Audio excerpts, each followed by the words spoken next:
Maître Fabrice Divisio, bonsoir et bienvenue sur la chaîne. Bonsoir, merci. Merci beaucoup d'avoir répondu dans ce temps de nativité.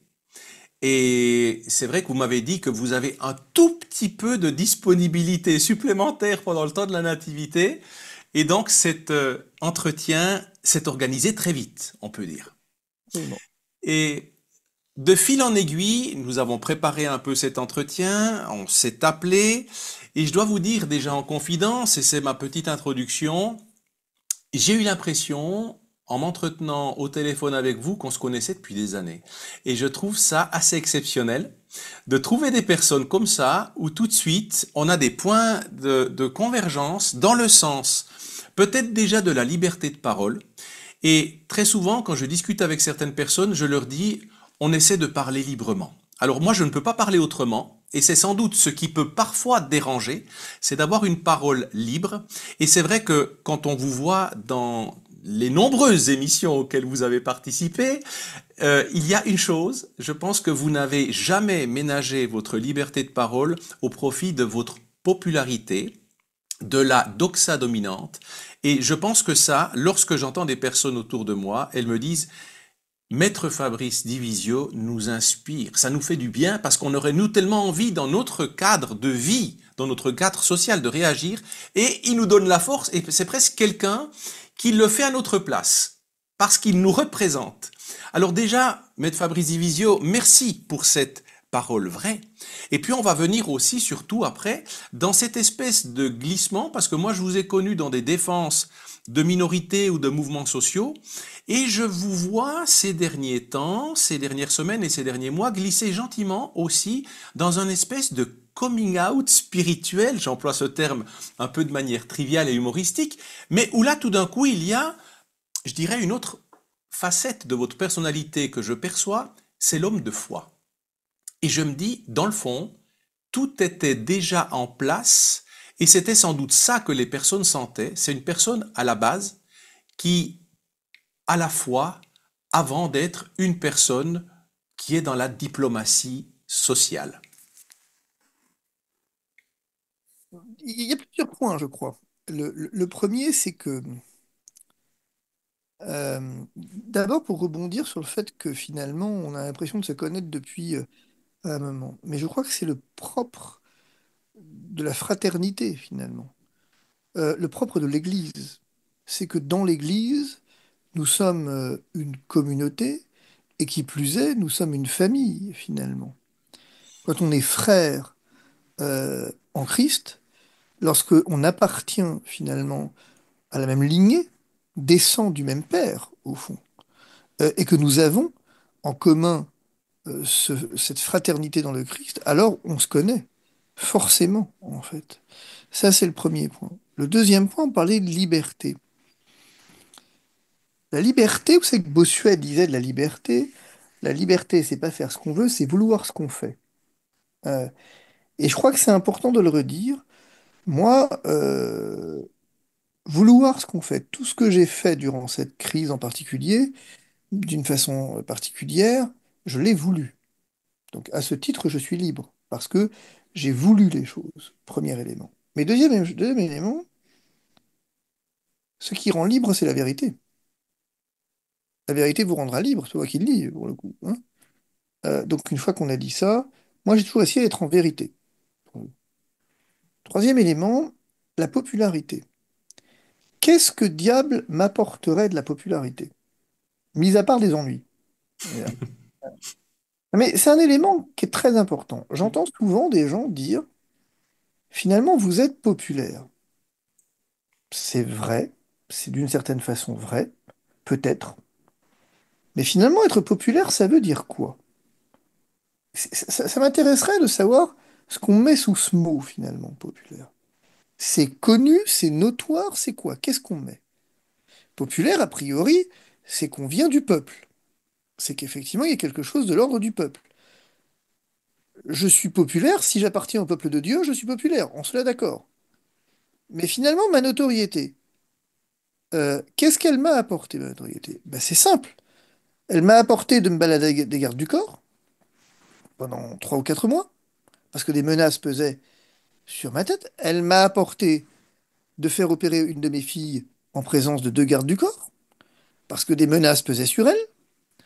Elle m'a apporté que ma vie privée soit dévoilée dans la presse, euh, forcément tordue et distordue, si je puis dire, de manière tout à fait stupéfiante, et avec des mensonges et honteux. Euh, elle m'a apporté d'être caricaturée, elle m'a apporté d'être détestée, mais c'est le propre de la popularité. Elle m'a apporté aussi que les gens soient déçus, parce qu'à un moment, quand vous avez une notoriété et une forme de charisme dont vous n'êtes pas forcément responsable, mais qui a été mis là, en vous, les gens s'attendent à voir en vous un sauveur, même si vous passez votre temps à répéter que vous ne sauvez personne. Mais les gens attendent un sauveur. Et quand vous dites, attendez les gars, il y a un problème, moi je me souviens pour l'anecdote d'une manif, d'une énorme manif, à l'époque des grandes manifs à Paris, où je suis monté sur le podium, et les gens se sont mis à m'applaudir. Quand j'ai pris le micro, j'ai dit, mais vous êtes tous devenus fous. Arrêtez d'applaudir les gens. Arrêtez de m'applaudir. Vous me connaissez pas, vous savez pas qui je suis. Et parce que je suis passé deux fois à la télé ou trois fois à la télé, vous venez m'applaudir en disant que vous êtes mon sauveur. Mais vous êtes dingue. Alors on va recommencer. Et c'est vous qui vous allez vous applaudir. Parce que cette résistance que vous opérez, c'est chacun d'entre vous. Il y en a parmi vous qui avez perdu votre boulot. Il y en a qui effectivement avaient perdu familles et amis. Et vous venez m'applaudir moi. Mais vous êtes fous. Faites pas ça. C'est comme ça que naissent les problèmes. C'est quand vous commencez à porter au nu des gens que vous connaissez pas et que vous considérez comme populaires et capables de vous sauver. Vous êtes fous. Euh, et ce que j'ai surtout essayé de dire durant toutes ces années, vous parlez de coming out spirituel. Pas tout à fait. Parce que toutes ces années, je n'ai eu de cesse de dire deux choses. Ne me croyez pas. Ne mettez pas votre foi en moi. Je l'ai répété, mais je ne sais pas combien de millions de fois. Je ne sais pas combien. Dans des émissions de grande écoute avec 2 millions de téléspectateurs, à chaque fois je disais, quand on me disait, mais je vous crois, surtout pas. Surtout pas. Ne mettez pas votre foi en moi et ne me croyez pas. Et ne croyez pas en moi. Premier élément. Et deuxième élément, ne vous laissez pas ravir l'espérance. Mhm. Votre espérance n'est pas dans ce monde, votre espérance n'est pas dans les dirigeants de ce monde, mais il faut savoir où vous la placez, votre espérance. En fonction de où vous la placez, et ben alors, vous serez capable d'être heureux malgré ou dans les épreuves. Mhm. Et votre espérance, c'est le Christ, personne d'autre. Je l'ai répété un nombre incalculable de fois. Et en cela, j'ai été très surpris, figurez-vous, d'un point pendant les manifs, c'est que moi, je suis arrivé dans toutes ces manifs, quand j'ai pris la parole, avec ce que je suis. Et ce que je suis d'abord, c'est chrétien. C'est-à-dire, c'est pas un titre de gloire, c'est ce qui me définit. C'est-à-dire, ça me définit au sens où ça habite ce que je suis. Encore une fois, je n'en tire aucun avantage. Euh, simplement, ni aucune gloire. Simplement, c'est un fait objectif. Mon Seigneur est mon Dieu. Euh, c'est c'est- c'est tout, en fait, j'ai envie de dire. Et donc, ce que je disais aux gens, je disais, je ne sais pas vous parler autrement qu'en chrétien. Je ne peux pas utiliser un autre champ lexical que celui de l'espérance. Je ne sais pas utiliser un autre champ lexical que celui du matin de Pâques. Je ne sais pas utiliser un autre champ lexical que le tombeau vide. Parce que c'est comme ça que je suis. C'est ce que je suis. Et que je vous ai aidé durant cette crise, je me suis mis à disposition plein de fois, j'ai partagé avec vous ce que je savais, eh bien alors je partage maintenant avec vous ce que je suis. Euh, et au fond, j'ai été très surpris de constater combien des gens d'horizons différents, des musulmans, des athées, ce que vous voulez, sont venus me remercier. Mais je crois, ça m'a toujours beaucoup surpris, ou dans la rue, des gens m'ont arrêté pour me dire merci pour avoir témoigné de l'espérance et merci de nous avoir appelés à l'espérance. Mhm. C'était très surprenant. Mhm. Je me permets de Est-ce- raconter une anecdote Mhm. que je crois révélatrice, y compris pour ceux qui nous écoutent. J'ai décidé, on était en 2021, je crois, de faire un cycle de conférences de l'Avent sur Twitch, sur la plateforme Twitch. J'avais pas très envie de les faire, pour être honnête. Mais je les ai fait quand même. J'ai fait donc 4 conférences de l'Avent. Me demandez pas ce que j'ai dit, j'en souviens plus. Mais ce que je sais, c'est que quelques temps plus tard, quelque chose comme 4 ou 5 mois plus tard, quelqu'un m'a envoyé un mail en me disant, écoutez, ça fait 4 mois que je cherche votre mail, j'ai besoin de vous parler urgemment. S'il vous plaît, voici mon numéro de téléphone. Je l'ai appelé. Et il m'a dit, je voudrais vous remercier parce que vous m'avez sauvé la vie. Moi, enfin, j'ai fait quoi? Bah écoutez, je vous raconte une anecdote. Un soir, je venais de me faire refuser ma greffe de rein parce que je n'étais pas vacciné. C'était un affront de trop, un affront de plus, et j'en pouvais plus. Ça fait des années que j'attendais cette greffe. Et du coup, j'étais bien décidé à en finir. J'avais tout disposé auprès de moi. Ma lettre était prête, rédigée, mes cachets étaient là, le verre d'eau était là. Et puis je ne sais pas pourquoi j'ai allumé mon ordinateur. Et je ne sais pas pourquoi ni comment je suis tombé sur cette conférence de l'Avent. Et j'ai entendu un cri, ne désespérez pas. Ne Mhm. vous laissez pas ravir l'espérance. Le meilleur reste à vivre. Et je me suis dit, bah, il a raison. Et j'ai renoncé à mourir. Et j'ai continué effectivement à me battre. Et Mhm. aujourd'hui, je suis greffé parce que j'ai continué à me battre. Et il dit, vous m'avez sauvé la vie. Je veux dire, je peux pas en parler sans émotion parce que ma première réaction, c'est de lui dire, attendez, moi, j'ai rien fait, moi. Moi, j'ai fait des conférences de l'Avent. Après, le Seigneur a fait le reste. Mhm. Mais moi, j'ai rien fait. Alors, vous me remerciez et je prends ça sans peine et je vous en remercie. Cependant, et ne vous trompez pas, je veux dire. Euh, et je crois que c'est ça, si vous voulez, l'enjeu. Mhm. Mhm. Moi, ce qu'il faut bien comprendre dans cette crise, d'une façon générale, en fait, mais euh, je- comment je vais dire ça? Je n'ai rien planifié. Et plus que ça, moi, je me suis mis au service. Rien d'autre, en fait. Euh, et je cherche pas à démontrer quoi que ce soit. Mhm. Je cherche pas à... Moi, ce que je cherche, c'est le royaume de Dieu.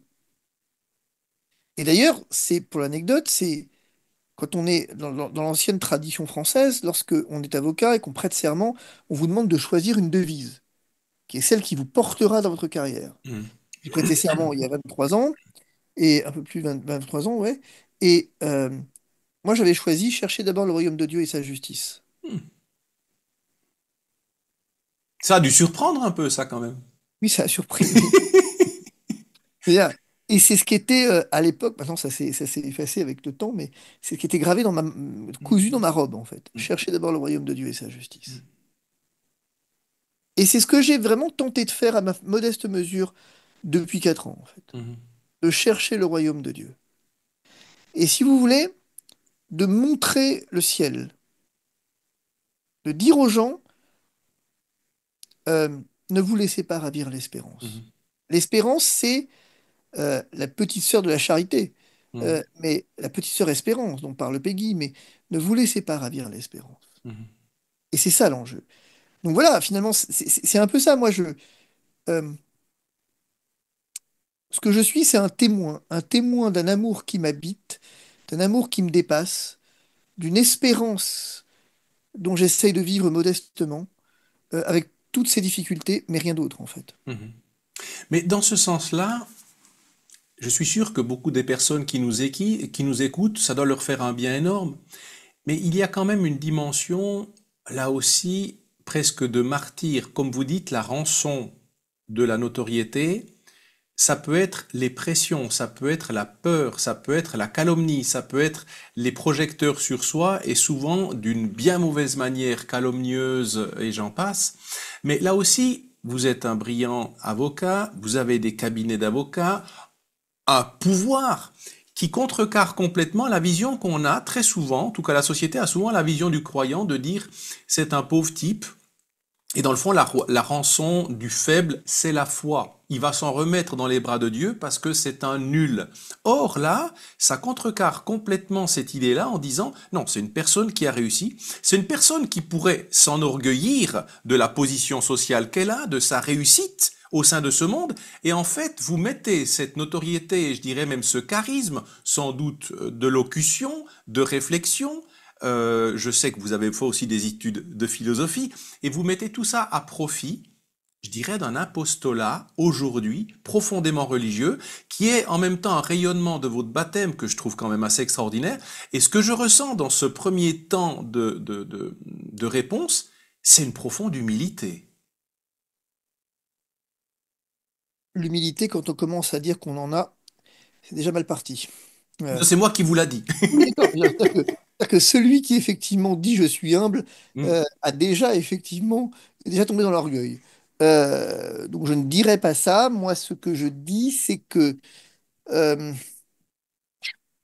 je dis deux choses. Je dis la notion de martyr au sens étymologique, je peux la comprendre, du martyrium, du témoin. Je veux bien accepter du témoin, mais quand on voit ce que vivent nos frères, en particulier d'Orient et partout dans le monde, Mm, en Afrique et partout, je fais très attention à l'emploi de ce mot dans le contexte contemporain. En disant, moi, je me suis contenté. Faut bien comprendre que, si vous voulez, c'est très compliqué ce que vous dites, pour la raison suivante. C'est que moi, oui, bon, d'accord, on m'a un peu tapé dessus pendant la crise, oui, c'est vrai. Mais j'ai envie de vous dire quelque part, est-ce que ça a affecté mon quotidien? Non. Est-ce que ça m'a empêché de vivre? Non. Est-ce que le confinement m'a empêché de vivre? Mais j'ai envie de vous dire, moi j'habite 250 mètres carrés en pleine campagne où j'ai pas vu, je suis jamais autant sorti que pendant le confinement. Il y a pas un flic, vous verrez jamais un flic à 3 km à la ronde parce que je suis au milieu de nulle part. C'est un choix qu'on a fait, un choix de vie qu'on a fait. Euh, Mes enfants étaient toute la journée avec moi. Et Dieu, le paradis, ça doit être ça. mm, Euh, donc si vous voulez, le confinement, moi je l'ai pas mal vécu, hein. Je l'ai très très très bien vécu, le confinement. Euh, Bon, euh, c'est pas le cas de beaucoup de monde. C'est pas le cas de la majorité des gens. Premier élément. Deuxième élément, le pass sanitaire, le pass vaccinal, je vais vous dire, remettez-en un demain matin si vous voulez, hein. Moi, ça m'affectera pas, hein. Parce que j'ai un mode de vie qui fait que j'en ai pas besoin, en fait. Bien, que j'ai fait un choix il y a 25 ans de me concentrer sur ma famille et on vit presque, c'est un peu bizarre ce que je veux dire, mais c'est presque une espèce d'autarcie. oui, Moi, je vis dans. On sort peu, euh, on voit peu de monde, parce qu'en fait, on est.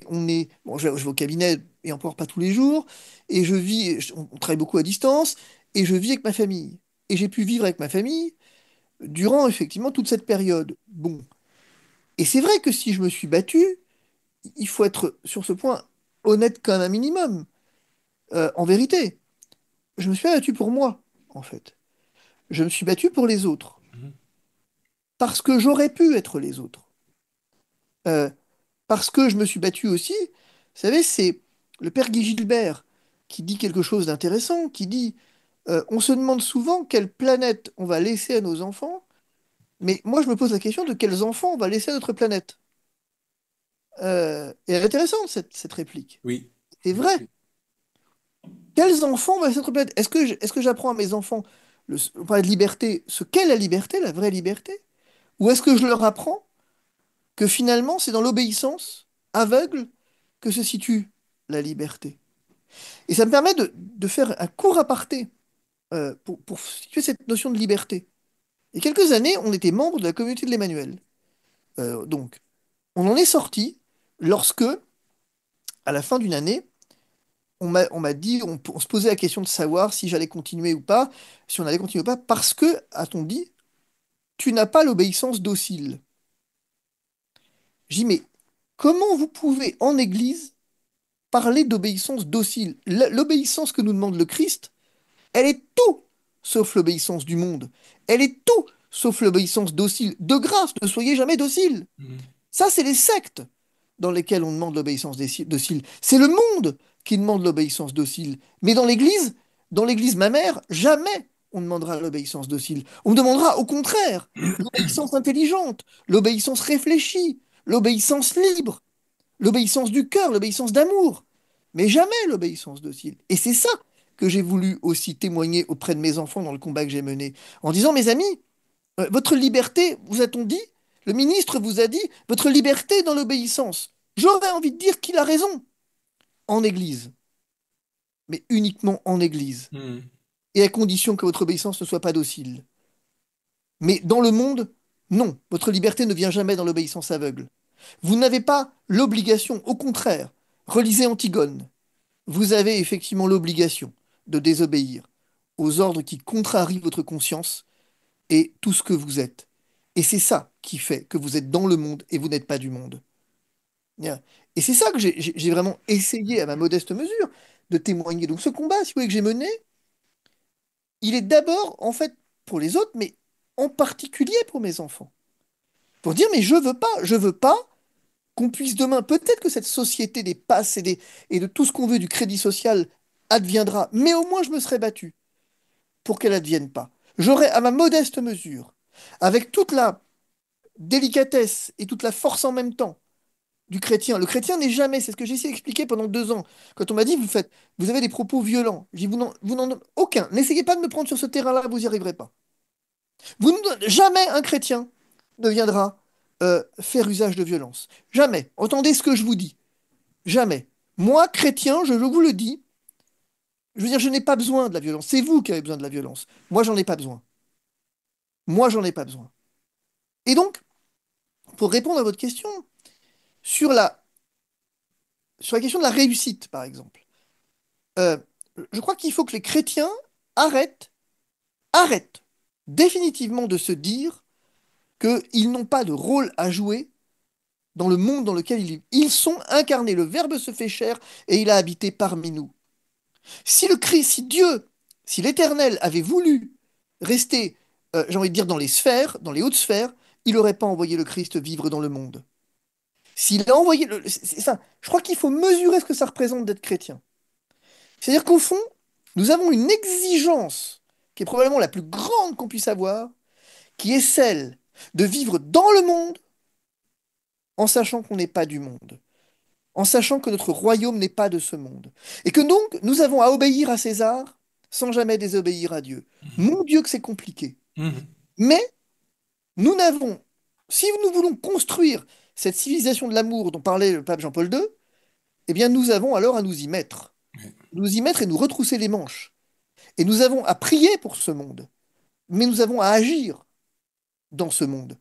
Parce que euh, c'est la seule possibilité que nous trouverons pour pouvoir témoigner de l'amour du Christ, premièrement, et c'est la seule possibilité que nous aurons de faire en sorte que dans ce monde puisse advenir le règne de Dieu.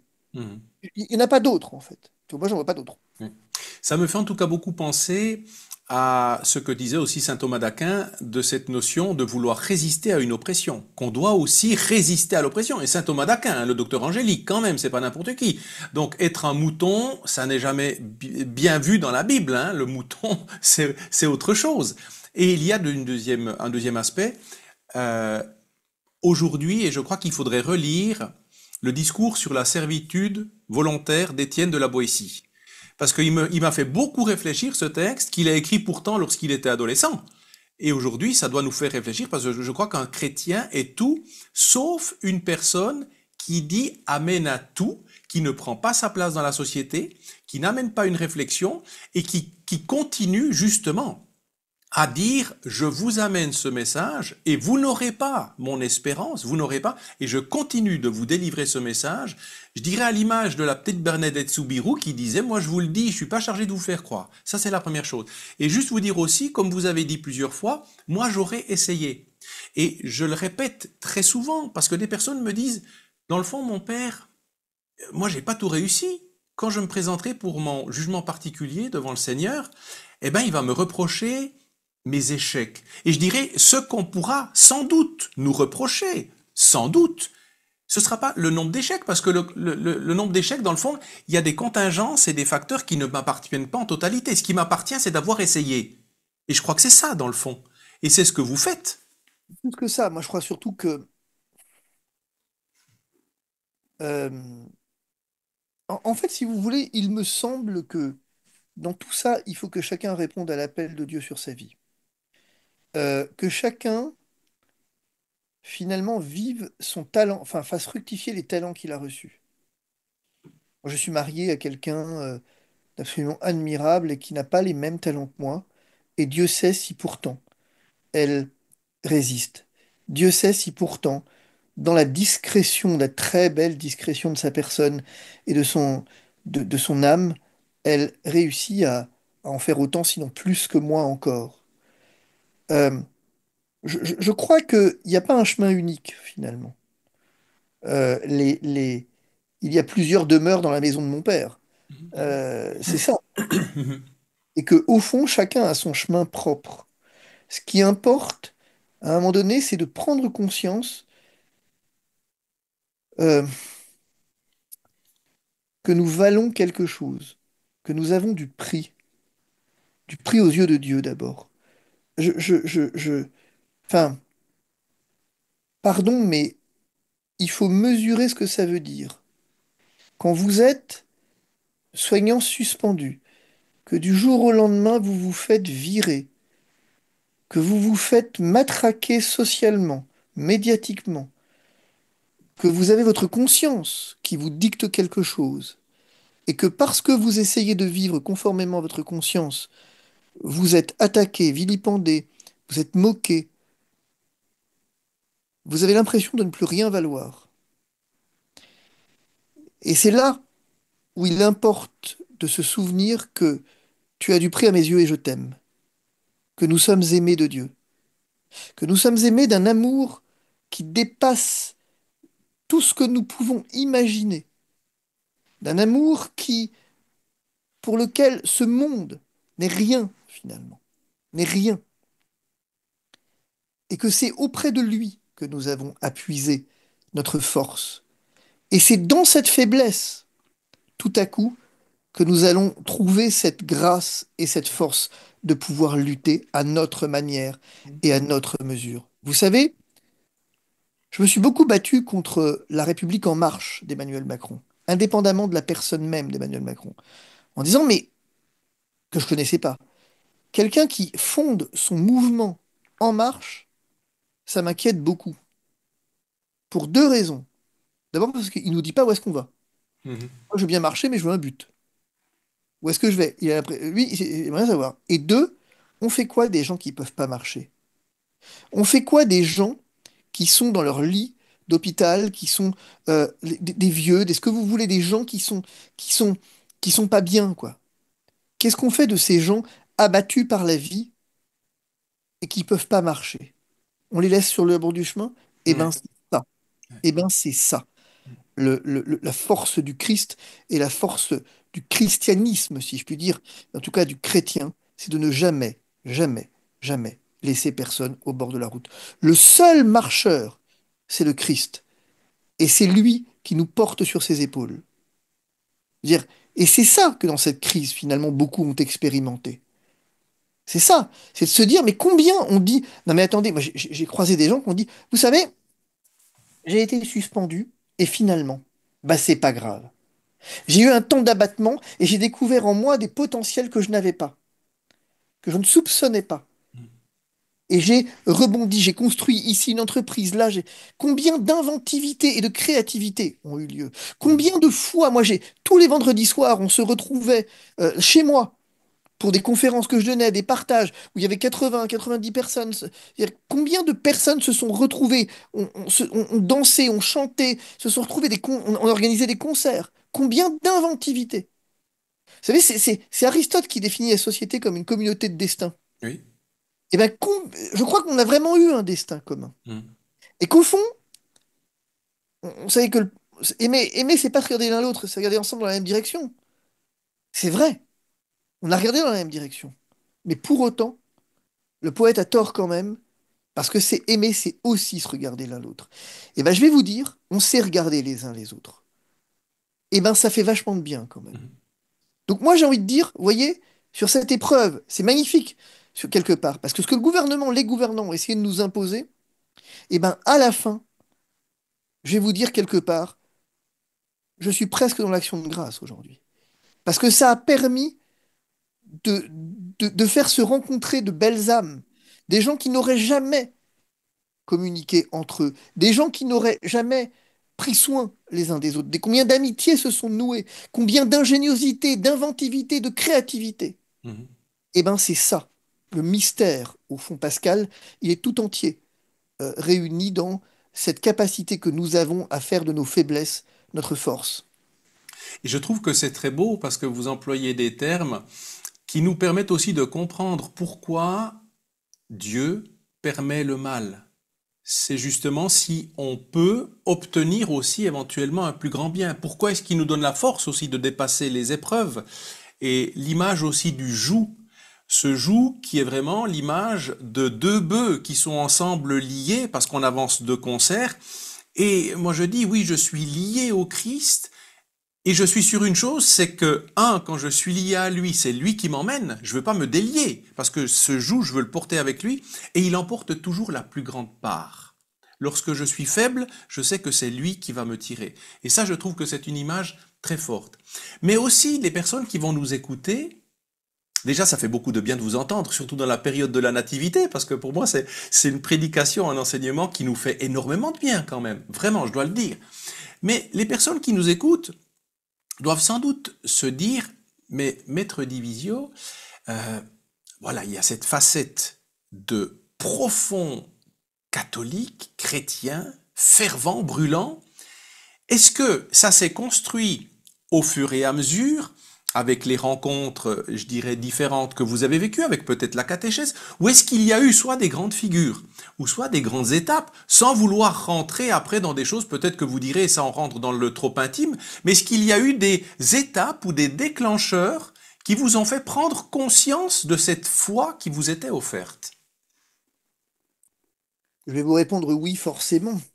Euh, c'est un peu les deux. Oui, il y a eu un événement déclencheur, bien sûr, il y a eu une conversion. Maintenant, après, c'est comme l'amour, finalement. Je me rends compte, au fil du temps, au bout de mes 25 ans de mariage, que j'ai reçu, comme don de Dieu, mon incroyable et merveilleuse épouse, mais qu'au fond, je l'aime aujourd'hui beaucoup plus que je ne l'aimais au premier jour. C'est un peu pareil, finalement. Parce que tu ne me rechercherais pas si tu ne m'avais déjà trouvé, mais néanmoins, j'ai quand même continué à chercher. Euh, et si vous voulez, moi, ma vie est ainsi faite que moi, j'ai été baptisé et confirmé comme beaucoup de monde à une époque dans la tradition, tradition au sens italienne populaire, je veux dire. Voilà. Et donc, et il s'avère que il y a deux événements coup sur coup assez marquants. Le premier, en 95, en août 95, j'ai perdu mon grand-père, euh, ce qui était finalement, j'ai envie de dire, dans l'ordre des choses. Il était âgé, c'est pas. Et pour le coup, je me suis complètement, comment je vais dire, je me suis un peu écroulé à la suite de ce décès, mais sans raison particulière, puisque finalement, bon, donc il y a une profonde tristesse et avec un vide absolu. J'ai une espèce de ressenti ce vide de la mort, en fait. Et un mois plus tard, je me convertissais lors d'un enterrement. Du coup, j'étais à l'époque, je sortais avec une fille à l'époque, voilà, dont le père était malade. Et il s'avère que il est brutalement décédé le 1er septembre 1995. Et il est décédé à l'hôpital en présence de sa fille, encore une fois, brutalement et de manière imprévue. Certes, il était malade, mais il n'avait pas vocation à décéder, en tout cas certainement pas dans ces conditions aussi brutales. Et donc j'ai là encore vécu le choc de la mort, et d'autant que j'étais, au moment où sa fille était à l'hôpital, on n'avait pas à l'époque de téléphone portable, et c'est moi qui suis allé annoncer à sa mère, pour faire simple, ce décès ainsi survenu, donc à l'épouse du défunt. Et j'ai vu cette femme s'effondrer dans mes bras, mais littéralement se désagréger dans mes bras. Et on imagine, en fait, on le comprend et on le conçoit. Ça ne m'a jamais quitté d'ailleurs depuis cette obscurité, en fait, cette ténèbre absolue. Je crois qu'il n'y a pas plus grande ténèbre que celle-ci. D'apprendre de manière brutale le décès survenu brutalement de l'homme qu'on aimait. Enfin, c'est impensable. Bien. 6 septembre 1995, funérailles de cet homme, euh, auquel j'étais évidemment convié. Et puis là, premier élément, une église pleine à craquer. C'est surprenant finalement, parce que cet homme était un homme ordinaire, employé d'une banque. On peut concevoir une église pleine à craquer pour une personne médiatique ou que sais-je, avec une notoriété, une popularité. Mais ici, c'était pas le cas, c'est un homme ordinaire. Et finalement, ce qui m'avait frappé, ce qui me frappa à l'époque, c'est qu'en discutant avec les uns ou les autres, bah, ils ont appris son décès par oui-dire, par bouche à oreille, comme on dit, et ils ont tenu à venir parce que cet homme leur avait témoigné beaucoup de bien, leur avait témoigné son affection à un moment de leur vie, leur avait croisé, etc. Et donc ils ont gardé l'empreinte du bien, si je puis dire, et sont venus témoigner dans ce dernier au revoir, sont venus dire au revoir précisément. Et voyez-vous, ce qui m'a frappé dans cette célébration, 6 septembre 95, c'est d'abord le nombre de prêtres. Il y avait une douzaine de prêtres pour célébrer. Donc famille très chrétienne quand même, très impliquée dans l'Église. Et le célébrant, qui le connaissait le mieux, n'a pas pu célébrer à cause de la tristesse, abattu en fait par les larmes, il n'a pas pu célébrer. Enfin, on se dit, bon, et il y avait quelque chose là, plus tard de Jésus qui pleure, là, qui pleure sur la mort de son ami Lazare. Et donc c'est un autre prêtre qui a célébré et qui a prêché sur le mystère de la souffrance, avec une homélie très, très, très courte, en fait, en disant, voyez-vous, je voudrais juste vous introduire à un mystère, qui est le suivant. Lorsque je suis allé voir Gilbert, ainsi décédé quelques jours avant sa mort, il était dans un état vraiment pas très bien sur le plan psychologique, ainsi malade, et révolté contre Dieu, ne comprenant pas pourquoi ça lui arrivait à lui, alors qu'il n'avait rien fait pour le mériter. Et c'est vrai, il n'avait rien fait pour le mériter. Et je dis, je ne peux, mon ami, t'apporter aucune réponse. Je peux prier avec toi, je peux prier pour toi, mais je n'ai pas de réponse. Mhm. Le lendemain, donc la veille de sa mort, ce prêtre retournait le voir, et celui-ci, donc cet homme ainsi malade, de lui dire, très cher ami, très cher père, j'ai compris. Ah bah, si tu as compris, tu vas pouvoir m'éclairer parce que moi, mais après mes 15 ans de sacerdoce, toujours pas. Hier, après que tu sois parti, mon fils est venu me voir et il était pas bien. Et n'étant pas bien, je lui ai dit, mais enfin, qu'as-tu? Qu'est-ce qui t'arrive? Et là, il s'est effondré en pleurs en me disant, je ne veux pas que tu meurs, je ne veux pas que tu m'abandonnes. Et de dire, j'ai senti une colère monter en moi, du plus profond de ce que j'étais, je l'ai pris avec une forme de violence, en regardant dans les yeux, regarde-moi bien dans les yeux, comment peux-tu dire que je t'abandonnerai? Je suis ton père, et que je meure ou que je vive, jamais je ne t'abandonnerai. Un père n'abandonne jamais son fils. Et il dit, à ce prêtre donc, et à ce moment-là, je me suis souvenu du Notre Père. Dieu est Père, et donc il dit, voilà, j'ai compris. Donc je ne sais pas, je n'ai pas compris, mais ce que j'ai compris, c'est que Dieu est Père. Mhm. Donc il est décédé le lendemain. Mhm. Et ce prêtre, dans son homélie, ainsi presque terminée, de nous dire, voyez-vous, chers amis, je n'ai guère grand-chose d'autre à vous dire. De la part de Gilbert, du haut des cieux où il est désormais, je vous dis juste, Dieu est Père et un Père n'abandonne jamais son Fils. Et ce truc, ça a vraiment, ça a été une flèche qui a percé tout droit, en fait. Ça a complètement bouleversé ce que j'étais. Alors, ça pourrait s'arrêter là, mais pas tout à fait, parce que j'ai mesuré à ce moment-là ce que ça engageait, ce que ça impliquait.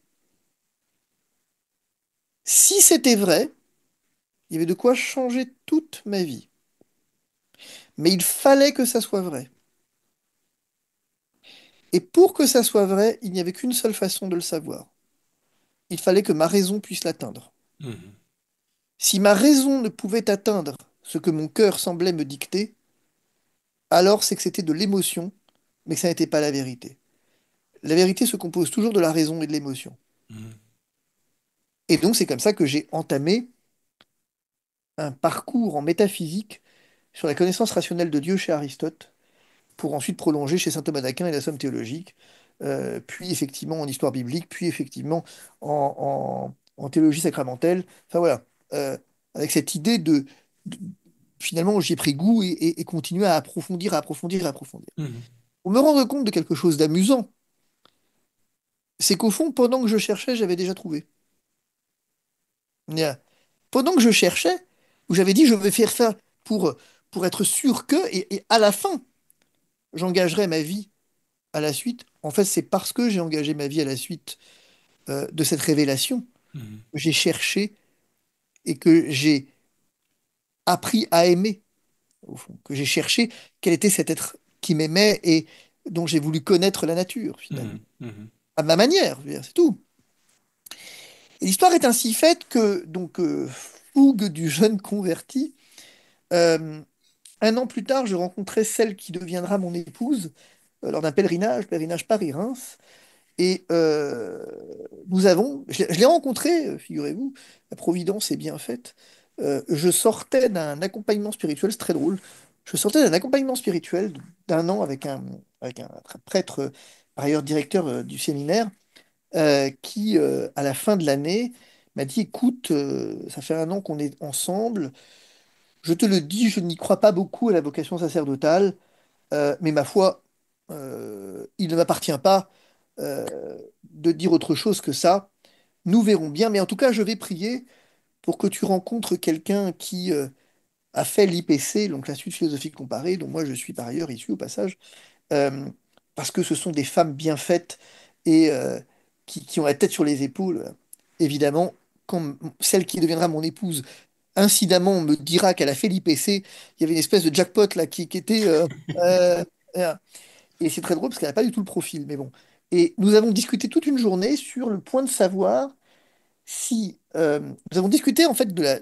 C'est amusant parce qu'on a parlé pendant toute une journée euh, du point de savoir si choisir c'était renoncer à sa liberté ou exercer sa liberté.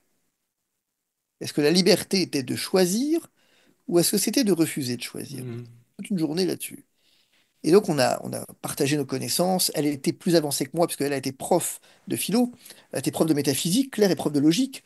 Et donc, elle m'a enseigné, continue à m'enseigner en tout cas. Et ce qui est très amusant, c'est qu'on a partagé à ce moment-là nos faiblesses, toutes nos faiblesses, comme si on se connaissait depuis, bon, 30 ans. Ainsi vont les choses, je rentre du pèlerinage, et cette joie du converti, cette joie, euh, un matin je me lève et elle m'abandonne totalement. Je ne ressens plus rien. Mais quand je dis plus rien, c'est rien. Je ne ressens plus de joie, plus rien. Espèce de nuit de la foi, une nuit en tout cas du sentiment, pas de la foi, mais du sentiment. Et c'est assez déroutant. Déroutant parce qu'il y a quelque chose du mystère là, du désert qui est assez dur à vivre quand même pour le coup. Et j'ai fait ce choix, moi j'avais une année de transition à ce moment-là, et j'ai fait le choix, mon épouse finissait son dernier cycle en philo, et je me levais pour aller l'accompagner. On se rejoignait au RER, on n'était pas encore fiancés, on se rejoignait au RER. J'allais, ensuite je partageais un bout de chemin avec elle, elle allait à la Sorbonne, et moi j'allais à la chapelle d'adoration de la rue Gay-Lussac, la chapelle d'adoration permanente. J'arrivais à 9 heures et j'adorais jusqu'à midi. Je repartais ensuite déjeuner avec elle, elle retournait en cours à 14 heures. Moi je retournais adorer jusqu'à 17 heures. Et après bah, je rentrais chez moi et chacun rentrait chez lui. Donc, et pendant 6 mois, j'ai adoré tous les jours, de 9 heures à midi, de 14 heures à 17 heures. Euh, ce qui est beaucoup. Euh, Oui. ce qui est beaucoup. Avec cette certitude assez amusante que le Christ me délivrerait dans l'adoration. Et donc j'arrivais le matin en me disant, bon, bah c'est pour aujourd'hui. Et je repartais le soir en me disant, bon, bah c'était pas pour aujourd'hui. Ce sera pour demain. Et tous les jours. Et puis finalement, j'ai été délivré dans la nuit du jeudi au vendredi saint. Je sais pas comment, je sais pas pourquoi, mais tout ce qui m'avait été enlevé m'a été redonné, aussi brutalement que ça m'a été enlevé d'ailleurs. Et donc voilà. Et depuis, voyez-vous, je suis passé. Est-ce que je suis passé par des phases de doute? C'est une question compliquée. Non, pas vraiment. Euh, Pas vraiment. Enfin, pas vraiment. Pour la raison suivante, c'est que j'ai tant de joie dans ma vie, tant de bonheur dans ce mariage qui est le mien, que je ne peux pas imaginer un instant que n'existe pas. Que quand je vois le visage de mon épouse, quand je vois la, la tendresse de cette femme, quand je vois l'incroyable regard de celle-ci, enfin, je- enfin, c'est pas possible. Ce n'est pas possible. Ce n'est pas possible. Ça n'existe pas, humainement. Autant de tendresse, autant de générosité, autant de douceur. De sorte que ça conforte la circonstance que celle-ci est vraiment choisie par Dieu. Elle est visage du Christ. Elle s'approche du visage du Christ. Elle est elle-même reflet du Christ dans ma vie. Mhm. Et donc ça m'a conforté dans cette certitude d'être aimé de Dieu.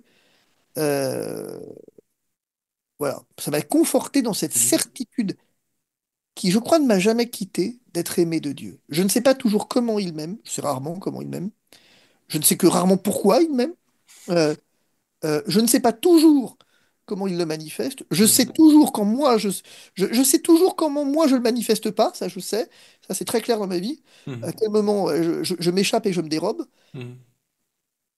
mais ce que je sais, c'est qu'au fond, profondément, je suis aimé de Dieu. Mhm. Je crois que c'est quelque chose qui m'a jamais vraiment quitté. Mhm. En tout cas, je trouve déjà cette réponse très, très édifiante, très, très émouvante. Particulièrement parce qu'on voit qu'elle est toute dirigée dans la vision aussi et l'amour d'une personne.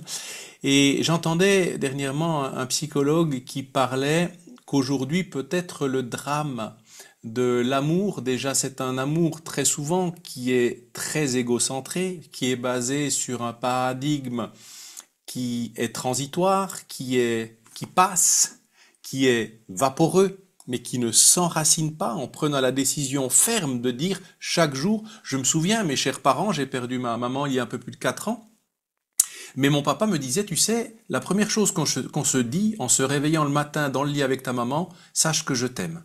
Et c'est la dernière chose que l'on se dit avant de s'endormir. Et pour moi, mais c'est d'une profondeur de dire ça et de le redire parce que c'est un engagement qui prend toute une dimension. Et là aussi, ces fameux 3 degrés d'amour dans le grec de l'amour, eros, philia et agapé, quelle grâce c'est quand même de pouvoir dire, je ne sais plus pourquoi dans le fond, qu'est-ce qui s'est passé, mais je t'aime en plénitude. Et je pense que ça, c'est un reflet de l'amour de Dieu. C'est de dire, voilà. Ah, c'est très clair, c'est-à-dire qu'en tout cas, moi, dans mon mariage, c'est très clair. C'est-à-dire Hmm, que euh,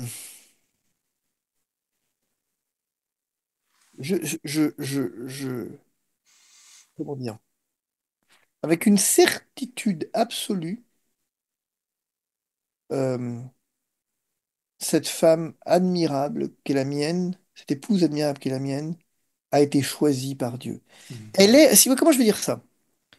En elle-même, elle est le signe de l'amour de Dieu. hmm, En elle-même. hmm, Je veux dire, je ne sais pas si il y a meilleure manifestation de l'amour du Christ dans ma vie que ce mariage. hmm. Je ne sais, je ne- et que mes enfants, non, pour le coup. Ouais. J'ai un lien très particulier à mes enfants, un lien euh, voilà, avec très, très spécial, où chacun de nous, mais moi en particulier, c'est ce que je leur dis depuis très longtemps, en leur disant, je crois que vous n'imaginez pas à quel point vous êtes reflet de l'amour de Dieu dans ma vie. Quand je vous regarde, si j'avais un jour un doute sur l'amour de Dieu dans ma vie, il suffirait que je vous regarde pour me souvenir que, au fond, vous êtes le signe de la tendresse du Christ dans ma vie. Que vous êtes signe visible, vous êtes sacrement, ce Mhm. signe visible de cette réalité invisible, Mhm. Mhm. du Christ dans ma vie. Il y a pas, il y a pas, enfin, vraiment, je veux dire, Mhm. Et s'agissant du mariage, moi je crois que, vous savez, moi ce qui m'amuse beaucoup, enfin ce qui m'amuse, pas ça m'amuse, mais dans le mariage, parce que vivre avec moi, c'est pas de tourpeau quand même. Euh, Vraiment, je le dis avec beaucoup de Mhm. sincérité, Mhm. c'est-à-dire, c'est vraiment pas de tourpeau. Et il faut, surtout que je ne sais pas si on peut faire plus opposé que mon épouse et moi, c'est pas sûr. Euh, mais pour le coup, parfois je suis dur avec elle. J'essaie de l'être de moins en moins, mais j'ai été dur avec elle parfois. Mhm. Et dans ces moments où je suis un peu dur, il, je sens cette présence du Christ, cette certitude dans mon cœur et dans ma tête de ce Christ qui s'adresse à moi, qui me dit, bon, alors on va essayer de reprendre. Si je m'adressais à toi de la même façon que tu t'adresses à elle, tu en serais mort, mon ami. Alors, on va récapituler, et tu vas t'adresser à elle de la façon dont je m'adresse à toi, avec la même tendresse, avec la même miséricorde. Oh, elle n'est pas parfaite, crois-tu? Et dis-tu, oh, tu as raison, mais veux-tu que je te montre ici ta propre imperfection? Es-tu capable de la soutenir, ta propre imperfection? Et si je, et si tu la voyais, tu en mourrais. Et parce que je t'aime, je ne te la montre pas. Mais avec celle-ci et malgré celle-ci, je t'aime. Et la meilleure preuve, c'est que je t'ai confié, je te l'ai confié. Et je te l'ai confié, et toi, tu es dur avec elle à ce point? Mais enfin, un peu de raison quand même. J'ai ce dialogue intérieur où finalement je cède régulièrement. euh, et je dis d'accord, t'as gagné, j'y retourne. Je retourne m'excuser. Mais vraiment, à chaque fois, j'ai cette certitude de mon Seigneur et mon Dieu qui vient et me dit, bon, alors, ok, c'est bon, tu boudes, on a compris, t'es pas content, t'es vexé, ça y est, ok, ça y est, t'as fini. Maintenant, on va parler de toi. Et je vais... Est-ce que tu veux que je te montre ton imperfection? Je te préviens, ça va pas être beau, hein. Donc, et malgré ça, je suis mort pour toi. Je me suis donné à toi jusqu'au bout. Et je continue de le faire. Est-ce que tu veux maintenant qu'on parle de la façon dont tu réponds à mon amour? Alors bon, tu vas aller gentiment demander pardon, tu vas aller gentiment t'excuser, et vous allez ensemble vous aimer en mon nom. Mhm. Et c'est marrant parce que voilà, toute ma vie est un peu comme ça. Mais je trouve que c'est extraordinaire. Alors déjà, on doit pas s'ennuyer chez vous, ça, je pense. Mais j'aurais envie, maintenant, en même temps, parce qu'on a quand même fait des débats, me semble-t-il, aussi très philosophiques, très théologiques, avec, moi j'aime beaucoup parler de morale, qui n'est pas du moralisme, hein, parce que là aussi on est toujours en train de mélanger les deux choses. Hein. Ah Je oui. trouve que c'est très beau de parler de morale. La morale, c'est très très beau, ça nous édifie, ça nous construit, ça nous élève. Alors que du moralisme, ben, on est plutôt dans la déconstruction, ou en tout cas dans l'enfermement. Mais on parle souvent de justice. La justice de Dieu, ça reste toujours un très grand sujet, un très grand questionnement. Mais si vous deviez parler en tant qu'avocat, votre vision de la justice des hommes et de la justice de Dieu, qu'est-ce qu'on pourrait dire dans ces deux aspects? Est-ce qu'aujourd'hui ils se rejoignent? Est-ce qu'ils sont antagonistes? Est-ce que des fois vous dites ben, la justice de Dieu, ça n'est en tout cas pas la justice des hommes? Je suis sûr que c'est un sujet de thèse de doctorat, mais j'entends, qu'est-ce qu'on pourrait en dire en quelques phrases? Quelle est votre vision en tant qu'avocat et en tant qu'homme de foi? Il y en a deux. La première, c'est que la justice de Dieu et la justice des hommes ne poursuivent pas le même but Mhm. et n'ont pas le même sens. La justice de Dieu euh, est une justice qui est tout entière d'abord miséricordieuse. Ce qui ne veut pas dire tolérante, pour le coup. Ça veut dire miséricordieuse. La justice des hommes, elle n'a pas cette fonction. La justice des hommes, pour une raison simple. C'est que la justice de Dieu juge le cœur de l'homme. La justice des hommes juge les actes des hommes. C'est même pas une anecdote. Un jour où je défendais, j'étais de permanence jeune avocat, et je défendais devant le juge des libertés un type accusé de pédophilie, notoire pour le coup. Et le juge des libertés s'est permis de lui dire, mais enfin monsieur, vous êtes le diable. Moi je lui ai répondu, et vous vous prenez pour Dieu? Ce que vous voulez dire, c'est que les actes qu'il a posés sont diaboliques. Ce à quoi je crois que tout le monde, lui compris, convient. Il vous demande d'ailleurs de l'enfermer.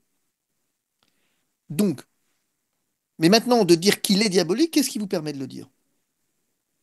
Qui êtes-vous pour le dire?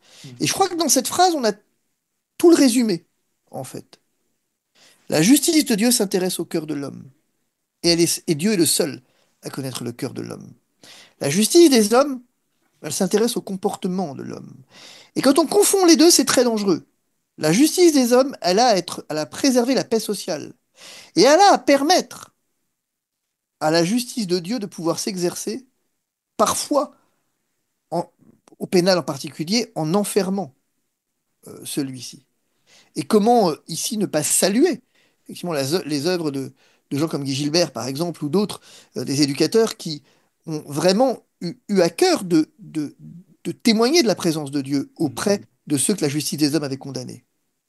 Et je me souviens d'un prêtre qui avait dit à un condamné, à une peine lourde, mais rendez grâce, parce que ça veut dire qu'aujourd'hui, les hommes considèrent que vous êtes responsable de vos actes, ils vous jugent digne de pouvoir ainsi purger votre peine et de pouvoir tourner votre cœur vers le Seigneur. Et du reste, cet homme s'est converti en prison après. Mais, euh, et c'est important. Et je crois que par ailleurs, il y a un autre aspect. La justice des hommes, elle est là pour préserver un ordre social. La justice de Dieu, elle n'est pas là pour préserver un ordre social. Elle est là pour préserver un ordre intérieur de l'homme, c'est-à-dire effectivement, là c'est Aristote pour le coup, mais c'est ce qui va conduire l'homme à reconnaître la puissance créatrice et la perfection de la perfection, si je puis dire. Et donc elles ne s'exercent pas selon les mêmes moyens. Dieu n'enferme pas, Dieu ne punit pas. La justice des hommes, elle a la vocation de punir. On parle de peine. Il n'y a pas de notion de peine dans la justice de Dieu. Et il faut vraiment qu'on s'enlève ça de la tête. Je veux dire, et d'ailleurs, c'est ce que j'ai toujours dit à mes enfants. Je dis, eh, tu nous punis. Je dis, non, non, non, non, vous vous trompez. Je vous punis pas. Je punis votre comportement. Mais toi, je ne te punis pas. Certainement pas. Je punis ce comportement qui est répréhensible qu'est le tien. Mais c'est parce que je punis ton comportement que pour le coup, je t'aime tellement que toi, je ne te punirai pas. Mais parce que je t'aime, je punis ton comportement. Et la justice des hommes, c'est pour ça qu'il faut faire très attention, notamment dans le juge pénal, lorsque la justice est laxiste. Faire attention parce qu'elle est sévère. Mais quand elle est laxiste, quand elle refuse, au nom d'une certaine idée de la miséricorde, de la tolérance, de ne pas enfermer des gens, c'est une erreur. Et une erreur fondamentale. Parce que son rôle, c'est de punir des comportements et pas de punir des hommes. Il y a des comportements qui nécessitent d'être punis. Qui, c'est nécessaire. Et elle a beaucoup de mal à le comprendre. Mais je crois aussi qu'il y a un autre aspect. Ce qui distingue la justice de Dieu de la justice des hommes, il y a un autre aspect, c'est que la justice des hommes, elle est corrompue dans tous les sens du mot. Mais elle est corrompue par la nature de l'homme déjà, indépendamment de la corruption sociale qui peut exister. Je dis pas qu'elle existe forcément, je dis qu'elle peut exister. La justice des hommes, elle est corrompue par la nature de l'homme, par la nature pécheresse de l'homme. Comment voulez-vous que des hommes soient justes alors que eux-mêmes sont contaminés, si je puis dire, par nature, par l'injustice? Comment voulez-vous qu'ils puissent être justes et droits alors qu'ils sont corrompus par l'origine, dès l'origine, par le péché dont ils portent les stigmates? Et que quand bien même se tourneraient-ils vers Dieu, ils resteraient effectivement imparfaits car marqués par la corruption. originelle. Là où la justice de Dieu, elle est par essence parfaite et pure, parce qu'elle n'est pas marquée par cette corruption. Mhm. Je crois que c'est une différence fondamentale pour le coup. Oui, bien sûr, non, absolument. Et je crois que là aussi, l'aspect du sacrement de réconciliation, sacrement de pénitence que qu'on a appelé également, et puis l'aspect de ce pardon inconditionnel. Moi, je vois des personnes qui viennent pour partager des choses qui sont très lourdes. La pire des choses aussi qu'on puisse leur faire, c'est de banaliser cette peine qui porte dans le cœur et de dire c'est bon, je te pardonne, vas-y. Non, ils ont besoin quand même de vivre cet état de prise de conscience et de dire j'ai besoin d'une pénitence qui va pas se représenter comme un silice ou une vision doloriste. C'est pas du tout ça. Mais c'est vraiment de dire j'ai besoin vraiment de pouvoir me retourner vers Dieu, d'accepter à l'image de l'enfant prodigue cet amour inconditionnel, mais au début de dire reconnais-moi comme un de tes esclaves, pas tout de suite comme c'est plus de dire ben voilà, moi je suis pas prêt encore à accepter totalement je sais que Dieu me pardonne, mais moi j'ai besoin quand même dans ce temporel aujourd'hui de cheminer dans cette purification, dans cette prise de conscience. Et ça je pense aussi que c'est important dans cette justice de Dieu. Oui, et je pense que, comment je vais dire ça? Voyez-vous, dans le sacrement de réconciliation, moi, ce que j'ai découvert au fur et à mesure de ma vie, c'est euh, le grec exomogéo. Euh, le exomogéo, c'est tout à la fois le pardon, que la notion de joie, finalement. Euh, dans le sacrement de la réconciliation, il y a toujours deux tentations. La première, c'est de s'intéresser uniquement à l'aveu de la faute, et le deuxième, de s'intéresser uniquement qu'à la miséricorde. Or, les deux sont liés.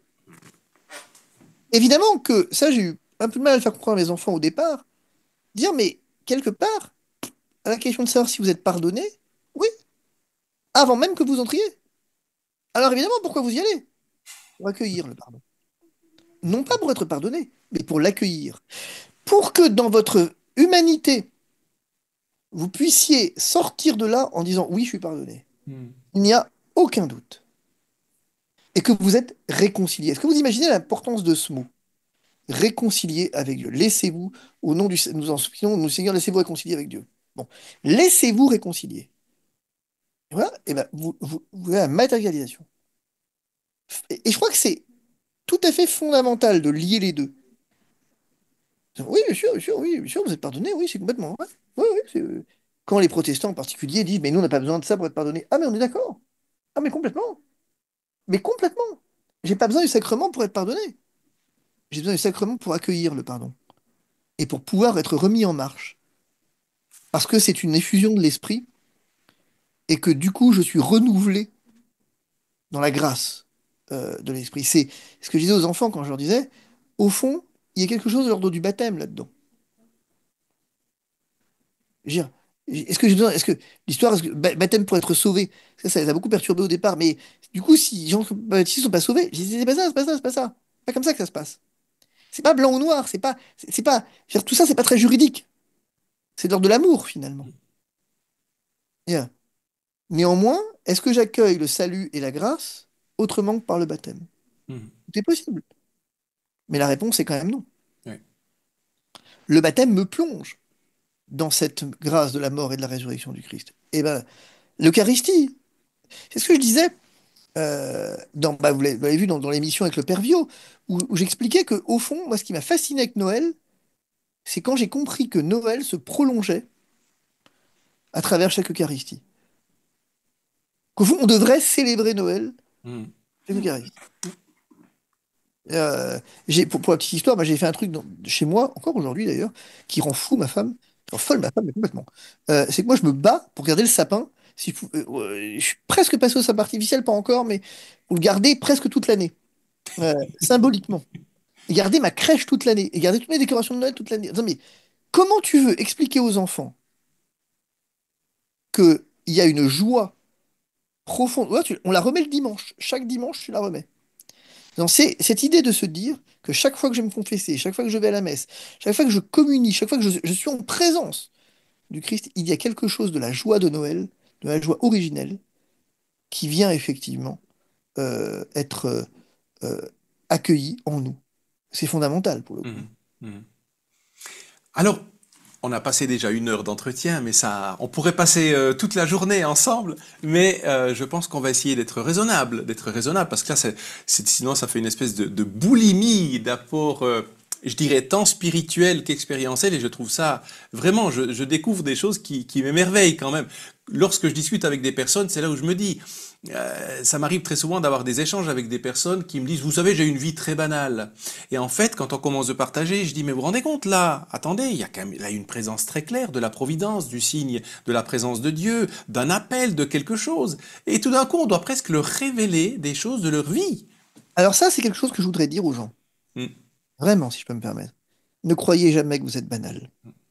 Jamais. Vous êtes unique. Je veux dire, le jour où vous comprenez ça, vous avez de quoi changer le monde. Vous êtes unique. Vous êtes peut-être pas unique à vos yeux. Peut-être que vous vous sentez banal. Et bien, dans ces cas-là, laissez-vous regarder par le Christ. mm, Plongez, mais vraiment, je le dis avec beaucoup d'affection, beaucoup de sincérité. Laissez-vous, enfin, plantez-vous dans le Saint-Sacrement, plantez-vous dans une église et restez-y jusqu'à ce que vous découvriez prenez la Bible, ouvrez la parole et voyez comment Jésus regarde le jeune homme riche. Il le regarda et l'aima. Le jour où vous comprenez que le regard de Dieu sur vous est un regard d'amour qui tout à coup vous révèle dans la plénitude de la lumière, ça change absolument tout. Vous n'êtes pas mm, banal, vous êtes obscur au sens de l'obscurité. Vous mm, n'êtes pas éclairé. mm, Donc vous ne voyez pas tout ce que vous avez en vous. mm, Vous ne voyez pas cette incroyable beauté qu'est la vôtre. mm, Pour ça, il faut que vous soyez éclairé. Si vous n'êtes pas éclairé, vous ne la verrez jamais. Mais mm. le jour où vous êtes éclairé de la lumière de Dieu, vous voyez avec son regard. Ça change tout. Et Maurice Zindel disait justement qu'un vitrail sans lumière qui vient l'éclairer et révéler toutes les couleurs, en effet, ne sert à rien, il est insipide. Alors que si ce vitrail essaie de simplement se projeter sous la lumière de Dieu, eh bien, il prend toute sa dimension et son déploiement. Alors, on va parler après du déploiement de votre, je dirais pratiquement de votre apostolat, hein. On va en parler peut-être juste dans une dernière partie. Brièvement, j'aurais une question qui m'interpelle et je me suis dit ça, j'aimerais la poser à Maître Divisio parce que vous êtes en même temps conférencier, vous avez animé des retraites. Si vous deviez aujourd'hui vous adresser notamment à une conférence épiscopale, j'aurais une question pour vous. Comment vous pourriez vous adresser à ces évêques en disant peut-être quelles seraient pour l'Église, je parle par exemple de l'Église catholique de France, quelles seraient les priorités aujourd'hui selon vous à adopter dans un comportement pastoral? À quoi devrait être-elle attentive, cette Église? Et que doit-elle aussi peut-être changer ou faire évoluer pour être toujours plus fidèle et en phase avec son essence? J'aurais juste envie de lui dire, n'ayez pas peur. Hmm. N'ayez pas peur. Vous avez 1000 raisons d'avoir peur. Les églises se vident. Vous assistez à une fronde parfois au sein même de l'église. Vous vous demandez, évêque, successeur des apôtres, finalement parfois si tout ça en vaut la peine. Vous avez 1000 raisons d'avoir peur. Euh, Parfois, on pense à certaines encycliques un peu douteuses, c'est pas très clair. C'est pas très clair.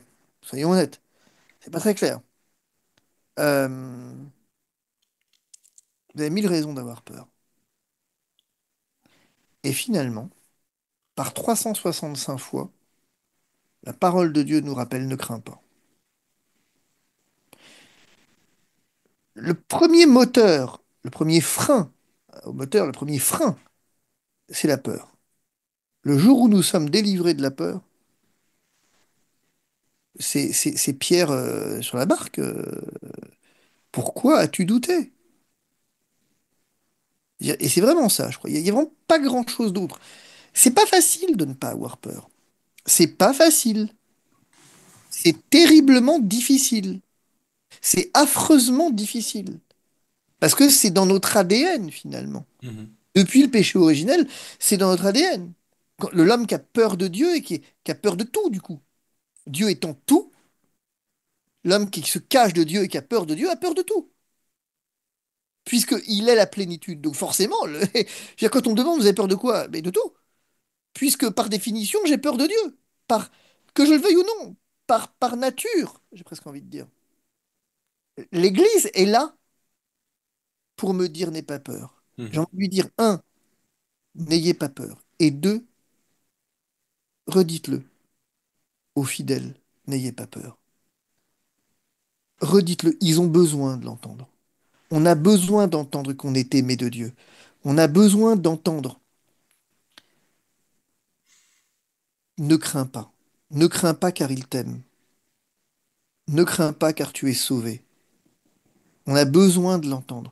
C'est le seul message dont le monde a besoin.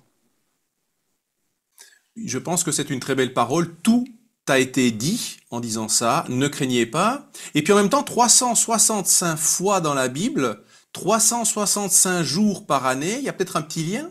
Donc, voilà. On va pas faire de la numérologie, on va pas faire ça. Mais quand même, ça veut peut-être quand même nous dire, allez, chaque jour, c'est un travail de chaque jour de ne pas craindre.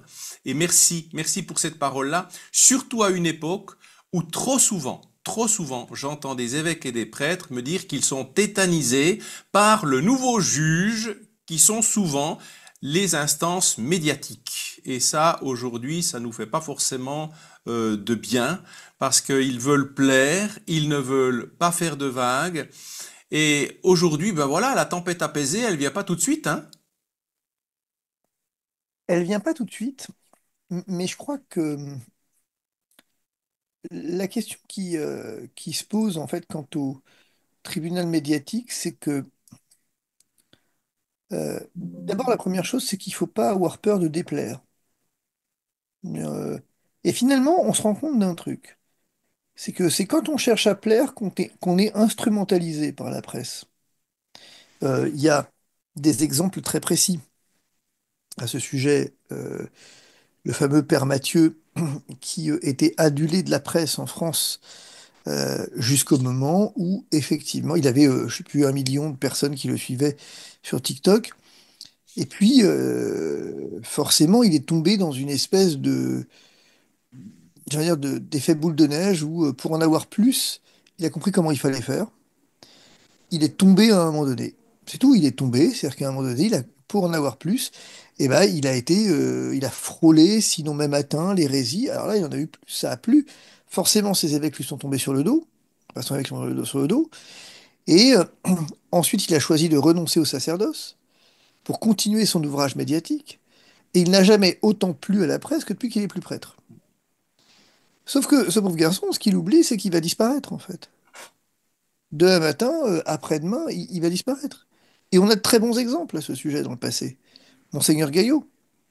Monseigneur Gaillot, qui, tout charitable qu'il était, et c'est pas un jugement dans ma bouche, a été star des médias à un moment donné. Finalement, les médias l'ont utilisé, quand ils ont plus besoin de lui, ils l'ont jeté. Et la sincérité ou la pureté même de ses intentions en tant que telles, dont je n'ai pas à juger, tout le monde s'en fout. Mmh. Ce qui Mmh. intéresse, c'est qu'il tape sur l'Église. Ouais. Ce qui intéresse, c'est ce côté dissident, en fait. Et je crois que tout l'enjeu médiatique, il est pour l'Église aujourd'hui de ne pas avoir peur des médias, mais au contraire de les utiliser. Mmh. Mmh. Mmh. De les utiliser et puis de faire ses propres médias, de créer ses propres médias. C'est ce qu'est en train de faire Monaco là en ce moment. Alors, Diocèse de Paris, chez nous, l'a fait à travers KTO, ce qui est une horreur absolue, mais sur le plan médiatique, ça respecte aucun code. Et il faut à un moment donné que la jeune génération de prêtres apprenne à utiliser les médias. Alors, elle a appris à utiliser les réseaux sociaux. À mon avis, elle n'a pas appris, justement. Mais peu importe. Le fait est qu'il faut à un moment donné que les évêques, que l'Église s'approprient le média comme instrument de communication. Point. Et, et, et, et c'est tout. En fait, une fois que ça c'est fait, il n'y a plus personne, il y a plus rien à craindre. Mmh. Cher maître, quels sont vos projets? Je crois que vous avez beaucoup de projets actuellement et c'est en pleine expansion de votre côté.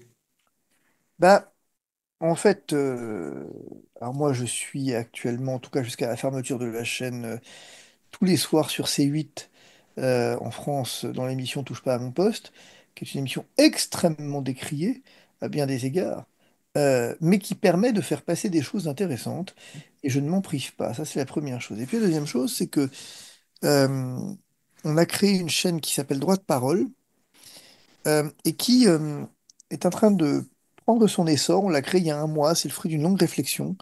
On a une grosse équipe derrière et qui en fait a deux grands volets. Donc Droit de Parole sur YouTube, elle a deux grands volets. La première, c'est qu'elle commente l'actualité de façon chrétienne. Ce que je veux dire, c'est que typiquement, on prend un invité, quel qu'il soit, qui n'est pas forcément chrétien, et à qui on va demander de commenter l'actualité, sur un conducteur qu'on a. Simplement, il y a un prêtre en plateau, généralement le père Michel Dio, mais pas seulement, ça peut être d'autres, ou effectivement, et moi-même, et on est là pour, à chaque fois, euh, apporter un regard chrétien sur l'actualité, à travers la doctrine sociale de l'Église, notamment depuis Rerum Novarum en particulier, etc. On est là pour vraiment apporter ce regard chrétien. Dire que, typiquement, la situation, la dernière fois, sur la situation des migrants, on a posé la question à un député du Rassemblement national, est-ce que le pape François est un pro-migrant? Évidemment que ce dernier a répondu qu'il était d'extrême gauche, voilà, que c'était le... bon. Et il a fallu qu'on rappelle que, attention, derrière l'apparente rupture, il y a une continuité de la doctrine sur la question migratoire de l'Église. Et que, certes, c'est vrai que le pape François a sans doute sa façon de communiquer et il a une, euh, j'ai envie de dire, une sensibilité particulière à la question des migrants. Pour autant, la question de la dignité de l'homme n'est pas nouvelle. Et l'Église a toujours, de long en long, euh, et aussi loin qu'on s'en souvienne, aussi loin que ça a été écrit, proclamé cette égale dignité. Voilà, l'objectif, c'est ça. Deuxième format de l'émission, deuxième format, c'est des entretiens. On a eu comme ça ce très bel entretien avec Jean-Marie Bigard, donc humoriste connu français, qui nous a expliqué comment il a pardonné à l'assassin de son père, euh, qui nous a expliqué sa foi en Dieu. C'était assez beau. On reçoit, là, bah, ça sera publié dimanche soir, un garçon, David, qui est kiné, qui est évangéliste sur TikTok, qui a 1 million d'abonnés presque, et qui tout simplement, en fait, témoigne du Christ, sans prétention particulière, et il a 1 million d'abonnés. Donc on s'est intéressé un peu, ça prouve que quand, bon, on s'est intéressé un peu à lui. Euh, et on a lancé là un nouveau format, il était une fois, sans S, euh, qui, lui, a beaucoup plus vocation à traiter des questions ecclésiales, précisément. À ne pas hésiter, ne pas pratiquer la langue de bois, euh, et véritablement accepter l'idée de débattre en Église de certains points qui font problème et de voir comment est-ce que on les traite, comment est-ce qu'on les résout, allant de la question des églises vides que l'on veut détruire, de la question de la pédophilie, du mariage des prêtres, tout ce que vous voulez, accepter cette idée qu'il n'y ait aucune question que l'on puisse aborder et qu'on soit capable, au fond, d'en discuter. Et enfin, toujours dans ce format, en particulier avec le père Michel Viau, on a choisi de